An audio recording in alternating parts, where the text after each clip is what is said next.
욥의 감사 세 번째, 감사의 가치라고 하는 말씀의 제목으로 주의 말씀 함께 나눠보고자 합니다.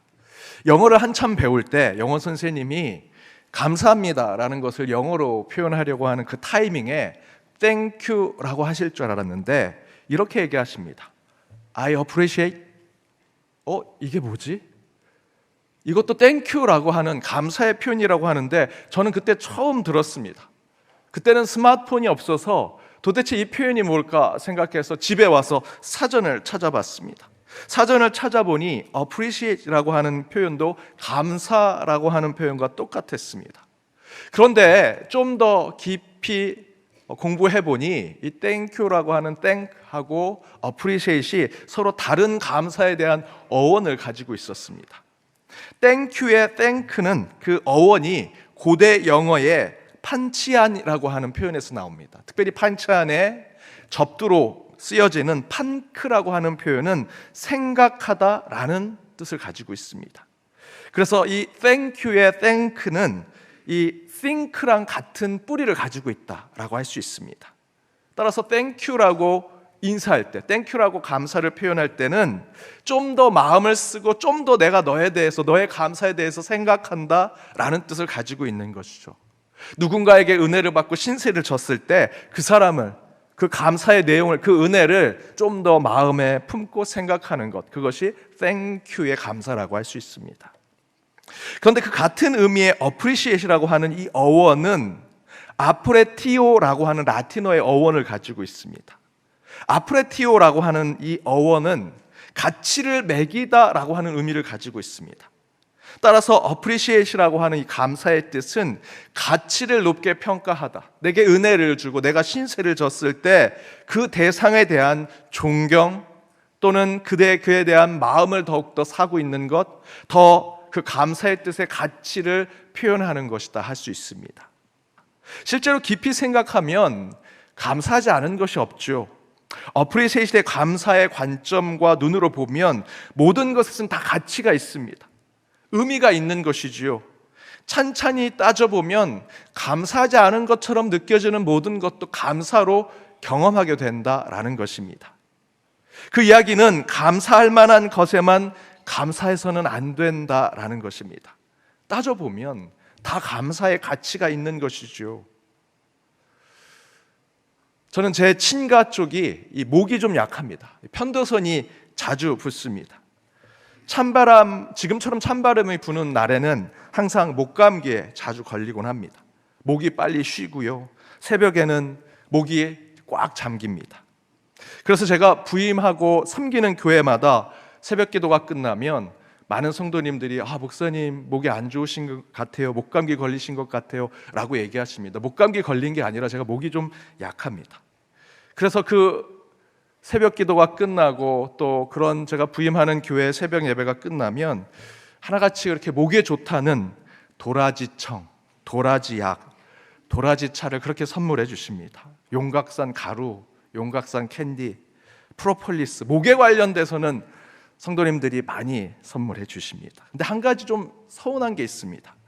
새벽마다, 아침마다 제가 목이 쉬러 설교를 전해서 목이 꽉 잠긴 채 찬양도 제대로 못 부르고 설교도 제대로 못하고 내려오면, 물론 도라지 관련된 프로폴리스, 용각산은 챙겨주시는 건 참 좋은데 어느 한 분도 목사님 좀 쉬시면 안 될까요? 라고 얘기하시는 분은 계시지 않습니다. 아무튼 그런데 제가 유전적으로 이렇게 목이 약합니다. 문제가 있죠. 유전적으로 이렇게 약하고 조금 부족한 것은요, 아무리 약을 먹어도요 고쳐지지 않습니다. 그래서 제가 신대원에 가서 이제 목사가 되니 늘 말씀을 전해야 하니, 하나님 제 목을 좀 낫게 해주십시오. 저는 쉽게 편도선이 붓습니다. 이 편도선을 없애주십시오. 요즘 수술로 편도선, 맹장, 사랑니, 우리 몸에 필요 없는 것은 그냥 없애기도 한다는데, 하나님 하실 수 있다면 수술 없이도 편도선을 낫게 해주시고 없애게 해주십시오 라고 기도했습니다. 그러나 하나님은 제 기도에 응답하지 않으시고요, 그냥 이 약한 목을 가지고 목사가 되게 하셨습니다.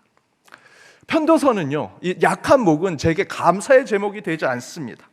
하지만 지금 와서 돌아보면 제게는 너무나 약한 편도선, 이 목이 하나님께는 감사한 것이다 라는 생각이 듭니다. 제가 조금 무리하거나 또는 몸이 피곤하면 편도선으로 바로 사인이 옵니다. 생각해보니 그 편도선이 없었으면 내가 매번 앞으로만 달리고 늘 소리만 지르는 설교를 했겠구나. 그 편도선이 약하니 그것을 통해서 제 몸에 문제가 있으면 쉽게 하나님의 사인을 주시더라는 것이죠. 그러면서 하나님은 도리어 없으면 하는 그것을 통해서 더욱 감사를 깨닫게 하시고 하나님의 뜻을 우리에게 알려주시더라는 것입니다. 여러분, 이처럼 감사의 가치는 감사하고 너무 고마운 어떤 일에 대해서 감사를 표현하는 것만으로 진정한 감사의 가치가 나타나는 것이 아닙니다. 그건 당연한 것이고요.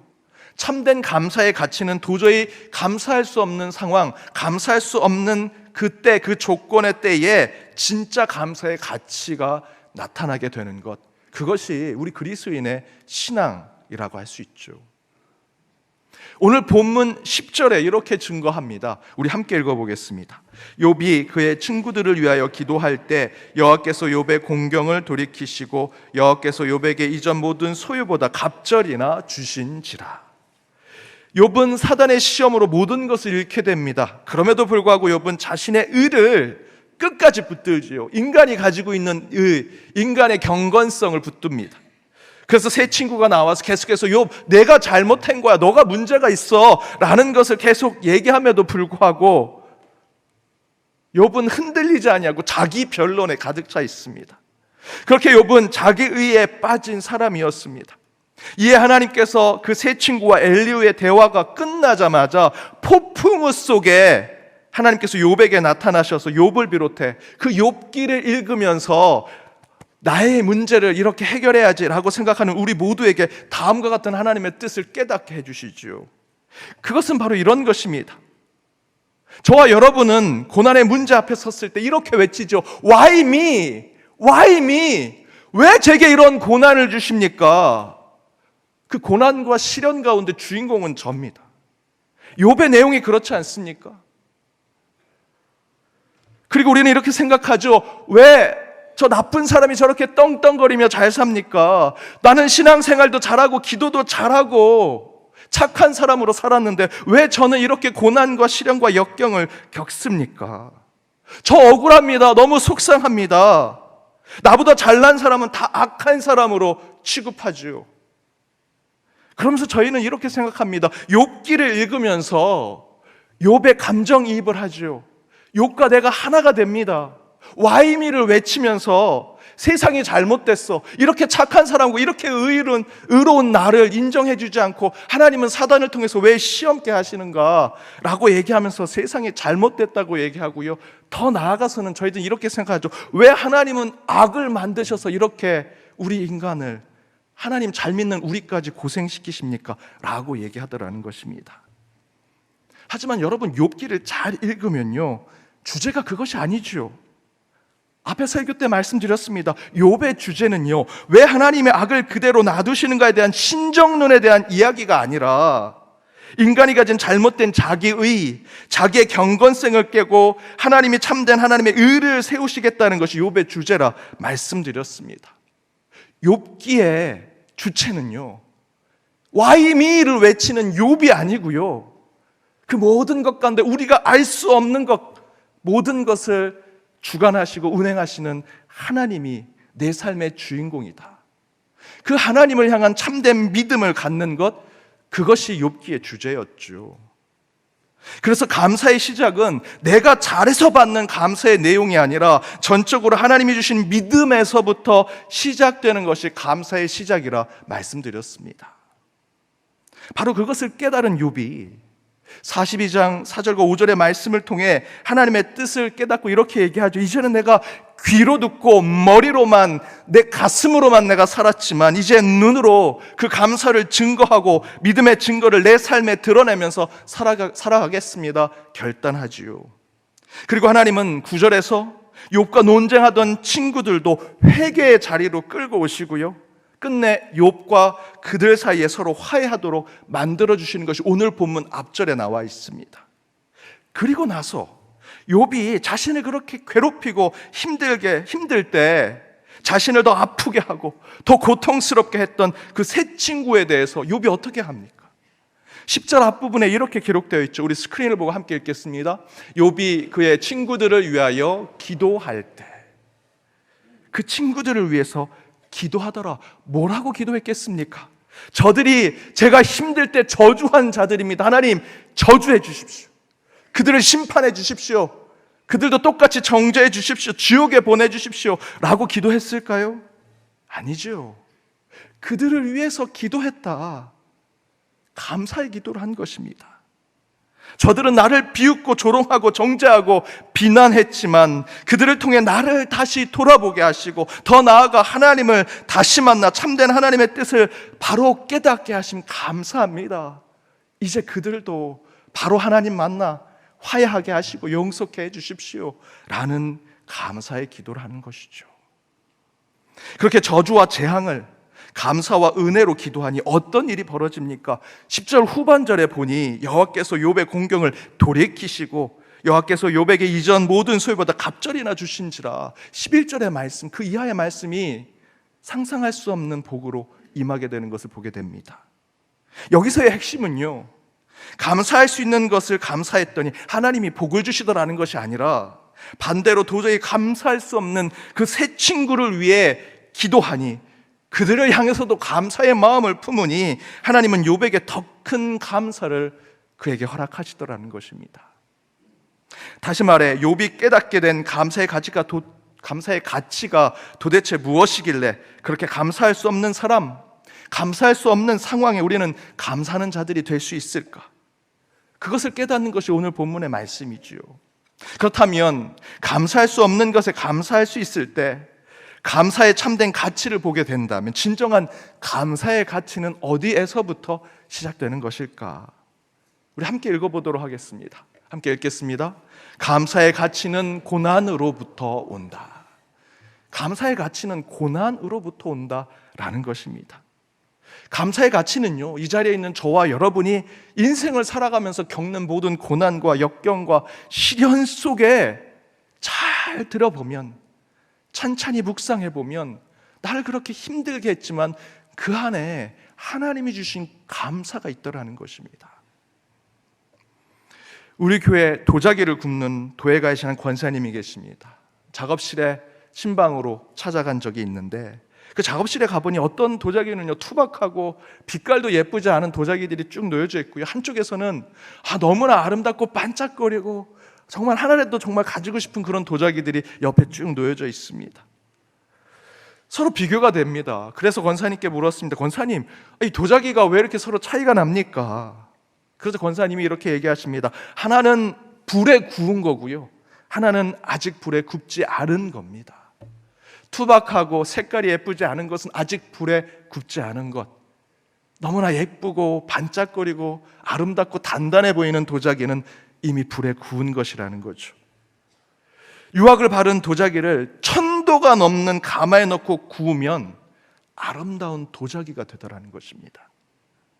여러분, 도자기나 저와 여러분이 사용하는 모든 사기 그릇은요, 1000도가 넘는 불을 잘 이겨내고 나온 것들이라는 것입니다. 즉 고난과 고통의 시간이 없으면 도자기는요, 절대로 아름다운 빛을 내지 못합니다. 1000도가 넘는 불 가운데, 그 온도 가운데 그 유황이 그 진흙과 서로 믹스가 되고 서로 아름답게 어우러지면서 아름다운 빛깔을 내게 되는 것이 도자기입니다. 우리 인생사도 똑같죠. 고난이 없으면 인생의 빛을 낼 수 없습니다. 힘들고 어려운 시련의 시간을 겪어야만 우리 인생은 참된 감사를 고백할 수 있다라는 것이죠. 다메섹 도상에서 인격적인 예수를 만난 바울은 욥처럼 이제 귀로만 듣는 것이 아니라 눈으로 직접 믿음을 증거하는 삶을 보여주고요, 손과 발로 곳곳을 뛰어다니면서 교회를 세워갑니다. 그 가운데 바울은 그 고난과 시련의 여정 속에서 감사의 가치를 깨달으면서 곳곳의 교회에 그 가치를 전하는데 고린도 교회에 이렇게 전했습니다. 고린도후서 8장 3절입니다. 우리 8장 2절입니다. 함께 읽겠습니다. 환난의 많은 시련 가운데서 그들의 넘치는 기쁨과 극심한 가난이 그들의 풍성한 연보를 넘치도록 하게 하였느니라. 바울이 말하죠. 환난이 많은 시련 가운데 우리에게 기쁨을 주더라. 여러분 가운데 환난과 시련 많지요. 그런데 그 환난을 통해 우리가 시련을 겪고 역경을 겪지만 그 가운데 우리는 참된 하늘의 기쁨을 깨닫게 되더라는 것입니다. 하나 더 나아가서 이렇게 얘기합니다. 극심한 가난과 궁핍 속에서도 도리어 감사의 가치를 깨달은 성도들은요, 풍성한 연보를 내더라는 것입니다. 곧 환난과 시련 속에서 도리어 기쁨을 깨닫게 되고요, 아무리 가난하고 아무리 궁핍해도 그 가운데 하늘의 감사를 깨달은 이들은 그 가운데 더 베풀고 나누려고 하더라는 것이죠.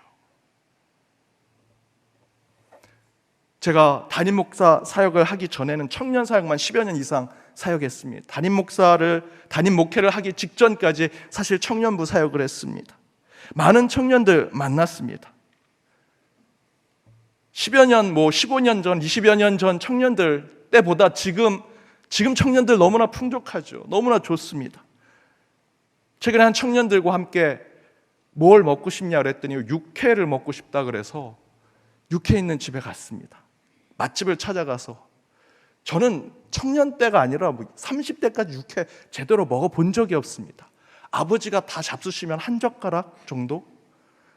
막 청년들이 너무 좋다고 거기서 막 사진을 찍고 여러 가지를 하다가 이제 먹을 시간이 됐는데 그 청년들은 한 젓가락 먹고 다 젓가락을 내려놓습니다. 야, 니들이 너 원하는 육회 먹으러 왔는데 왜 안 먹어?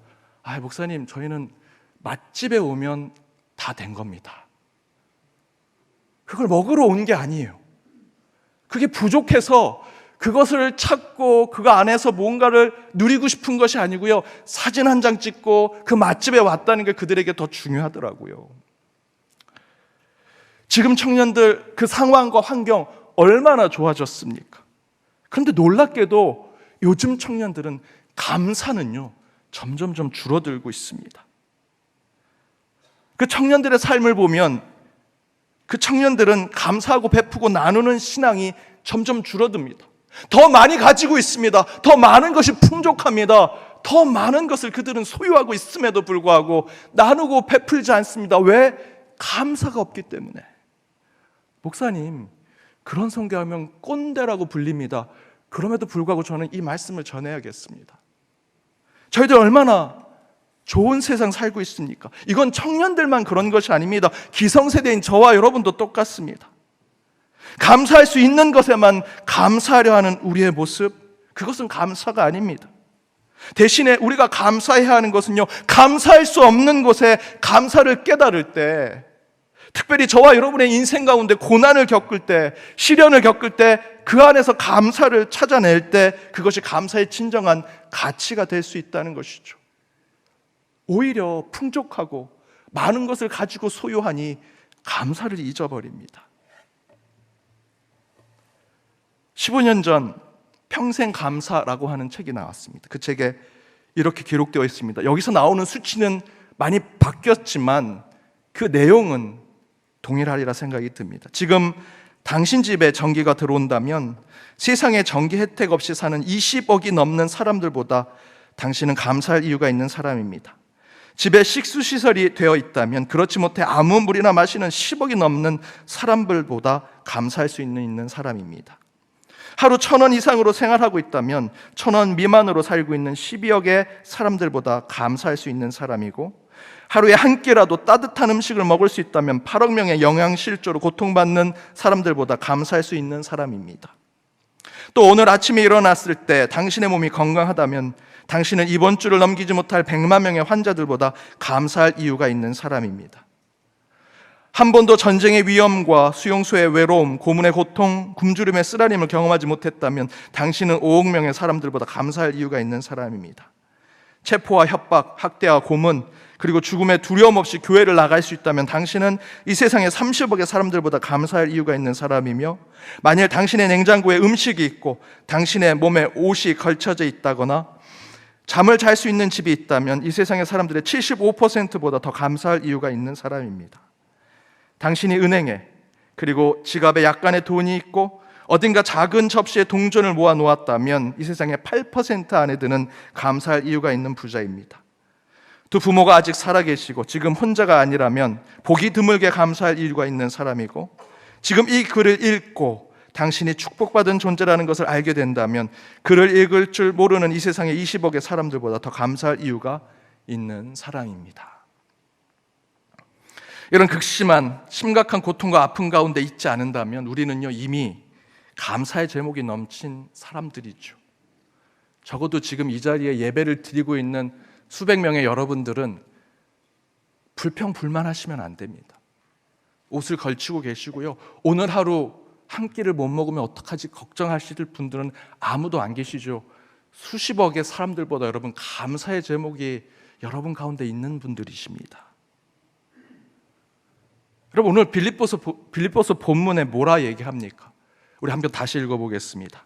그러므로 나의 사랑하는 자들아, 너희가 나 있을 때뿐만 아니라 더욱 지금 나 없을 때에도 항상 복종하여 두렵고 떨림으로 너희 구원을 이루라. 언제 구원을 이루라 이야기하십니까? 사도와 제자들과 함께 있을 때, 성경 공부의 모든 단계를 다 마쳤을 때, 좋은 교회 다니면서 그 교회 성도들과 함께 공동체를 만들어갈 때 구원을 이루라 이야기하십니까? 아니지요. 바울이 빌립보 교회 교인들에게 이렇게 말합니다. 나 없을 때, 나 있을 때뿐만 아니라 나 없을 때에도 두렵고 떨리는 마음으로 구원을 이루라 라고 이야기합니다.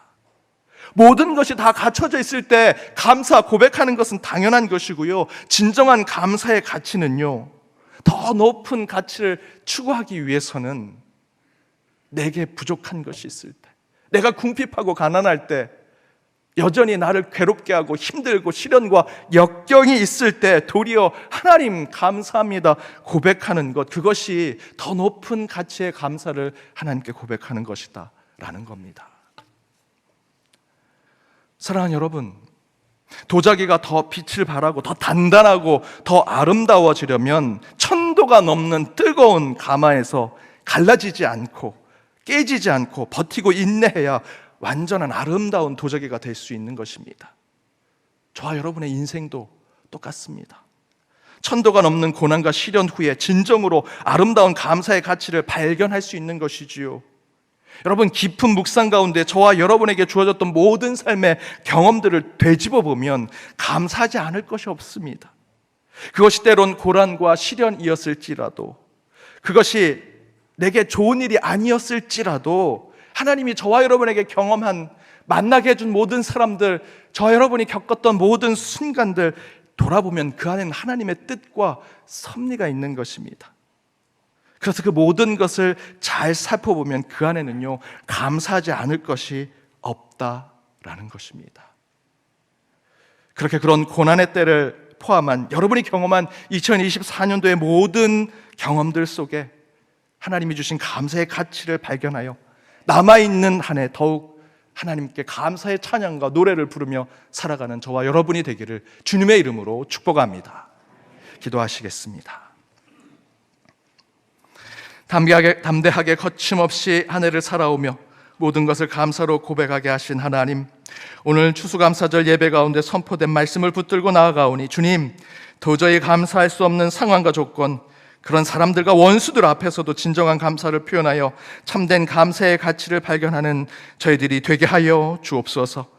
감사의 가치를 고난과 역경 속에 깨닫고 참된 감사를 고백하는 저희 모두가 되게 하시며, 이제 그 신앙 속에서 참된 감사의 삶을 살아내게 하여 주옵소서. 그리하여 그 감사의 신앙으로 욥처럼 갑절의 은혜와 복을 받는 저희 모두가 되기를 간절히 바라오며 이 모든 간구 예수 그리스도의 이름으로 기도드립니다. 아멘.